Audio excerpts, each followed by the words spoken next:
25 years old, leading 47,000 men against an army 5 times that size.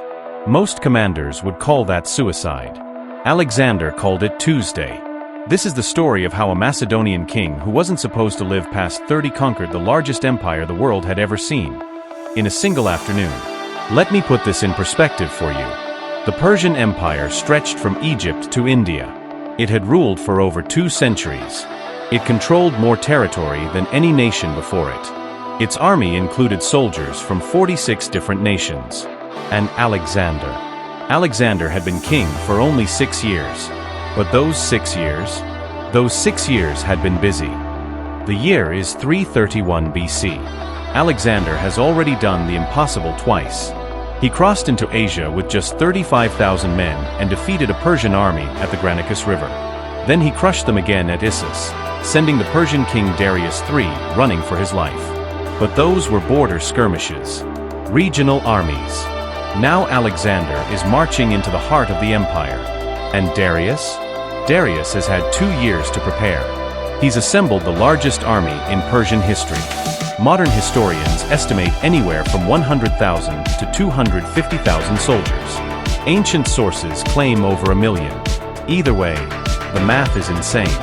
Darius brings heavy cavalry from Bactria, war elephants from India, scythed chariots, literal chariots with blades attached to the wheels designed to cut infantry to pieces, Greek mercenary hoplites, the elite Persian Immortals, soldiers from every corner of his empire. And he's chosen his battlefield carefully. The plains of Gaugamela in northern Mesopotamia. Flat, open, perfect for cavalry and chariots. He's even had his engineers spend weeks smoothing and leveling the ground to make it ideal for his scythed chariots. This isn't just a battle. It's a trap. Darius has learned from his mistakes. This time, Alexander won't escape. Alexander knows all of this. His scouts report the massive Persian army, the prepared battlefield, the overwhelming numbers.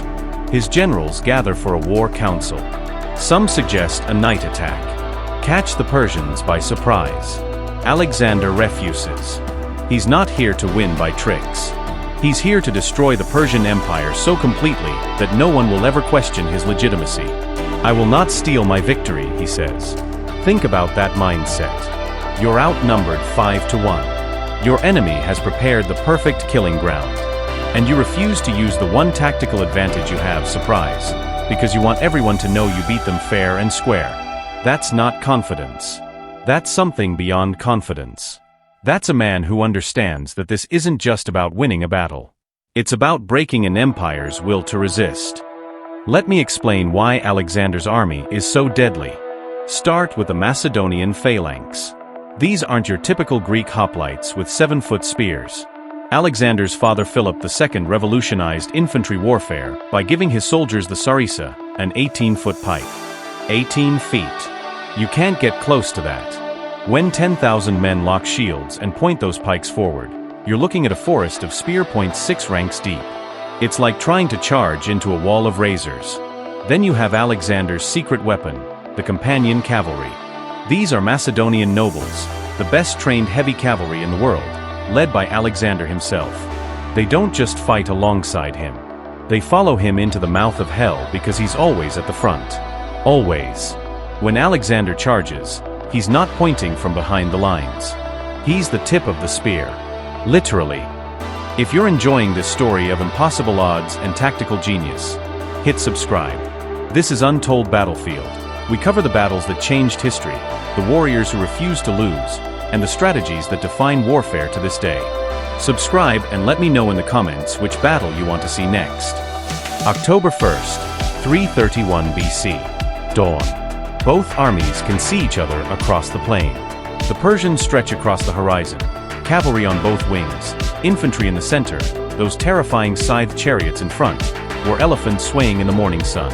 Alexander's army looks tiny by comparison. But here's what Darius doesn't understand. Alexander's troops are professionals. Every single one has been training since childhood. They've fought in multiple campaigns. They don't break. The Persians? Many are conscripts. Farmers who were told to bring a spear and show up. They've never fought together as units. The only thing holding this massive army together is the presence of their god king Darius. Alexander knows this. The entire battle plan revolves around one objective: get to Darius. If the king runs, the army collapses. But first, he has to survive the chariots. It's with the Persians releasing their scythed chariots. Imagine 200 chariots, each with razor-sharp blades attached to the wheels and poles, charging at full speed. These things are designed to cut through infantry formations like a lawnmower. They're terrifying, unstoppable, the ultimate shock weapon. Alexander has trained for this. As the chariots charge, the Macedonian Phalanx does something no one expects. They open gaps in the formation. Controlled corridors. The chariots race through, hitting nothing, just empty space. The few chariots that do make contact, Macedonian light infantry stationed specifically for this purpose pull the drivers off with grappling hooks. Kill the horses. Disable the chariots. In under 10 minutes, Darius's superweapon is neutralized. 2 years of preparation. Weeks of battlefield prep. Hundreds of scythed chariots. All useless. The Persian infantry hasn't even engaged yet, and their psychological edge is gone. Now the real battle begins. Persian cavalry hammers both flanks. Darius's plan is simple: use his superior numbers to wrap around Alexander's army and destroy it from all sides. On Alexander's left wing, his general Parmenion is under enormous pressure. Persian cavalry threatens to break through. It's desperate fighting. But Alexander isn't watching his left flank. He's watching the Persian center, looking for one thing, waiting for it. There, a gap. As the Persian cavalry wheels to attack Alexander's flanks, they pull away from the center. Just for a moment. Just a small gap in the formation. Most commanders wouldn't notice it. Alexander has been waiting for exactly this moment. He doesn't hesitate, doesn't call a council, doesn't wait to see if the gap closes. He turns to his companion cavalry and gives the signal. They form a wedge formation, a triangle of horses with Alexander at the very point. And they charge. Picture this. You're a Persian soldier in the center of the line. You've been told your army is invincible. Your king is a god. You're protected by the Immortals, elite guards who have never lost a battle. Then you see it. A wedge of cavalry charging directly at you. Not at your flanks.